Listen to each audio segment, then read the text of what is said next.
দাজ্জাল একজন পথভ্রান্ত ব্যক্তি, যার আগমন ঘটবে শেষ জমানায়।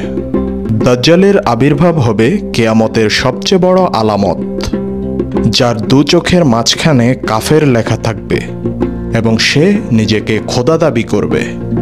দাজ্জাল শব্দটি দাজলুন থেকে এসেছে, যার অর্থ হক ও বাতিলের মধ্যে সংমিশ্রণ।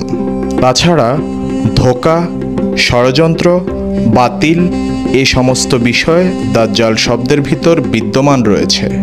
তার আবির্ভাব শেষ জমানায় অনেক বড় বড় বিপর্যয়ের কারণ হবে।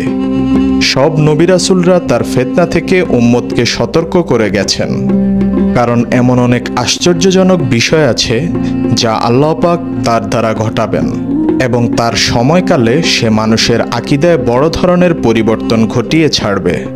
তার ফিতনা সম্পর্কে মহানবী সাল্লাল্লাহু আলাইহি সাল্লাম সতর্ক করেছেন। দাজ্জাল কি মানুষ নাকি জিন? এই বিষয়ে গবেষকদের মতবিরোধ রয়েছে। কেউ কেউ বলেছেন সে মানুষ, আবার অনেকে বলেছেন সে হবে শয়তানের অন্তর্ভুক্ত। নওয়াস ইবনে মাম্মান রাদিয়াল্লাহু তাআলা থেকে বর্ণিত একটি হাদিসে আছে, দাজ্জাল হবে একজন যুবক যার মাথার চুল কোঁকড়ানো, পোলা চোখ বিশিষ্ট। আমি তাকে ইহুদি আব্দুল উজ্জা ইবনে কাতানের সঙ্গে তুলনা করতে পারি। সুতরাং যে কেউ তাকে সামনে পাবে সে যেন তার সম্মুখে সূরা কাহফের শুরুর আয়াতগুলো পাঠ করে। হাদিস মুসলিম, আয়াত ২৯৩৬। অনেক মানুষ তাকে বিশ্বাস করবে না, যার ফলে তাদের ভূমি বিরান হয়ে যাবে, তাদের ক্ষেত ফসল পুড়ে ছারখার হয়ে যাবে। আর অন্য একদল থাকবে যারা তার ফিতনায় পড়ে যাবে, তাদের জমি ফসলে ভরে যাবে, গবাদি পশুর সংখ্যা বেড়ে যাবে।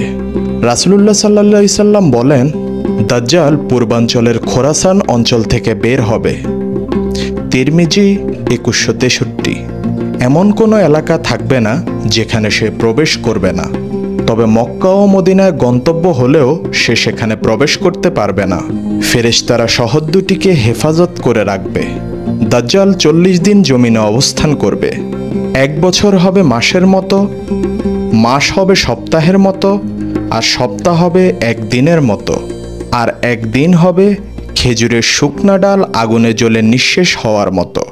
শরহুম সুন্না লিল বাগাতি, আয়াত ৪২৬৪। দাজ্জালের শেষ সময়ে ঈসা আলাইহিস সালাম পৃথিবীতে অবতরণ করবেন। তার হাতেই দাজ্জালের মৃত্যু হবে। নবী করিম সাল্লাল্লাহু আলাইহি সাল্লাম বলেন, ঈসা আলাইহিস সালাম দামেস্ক শহরের পূর্বে সাদা মিনারে অবতরণ করবেন।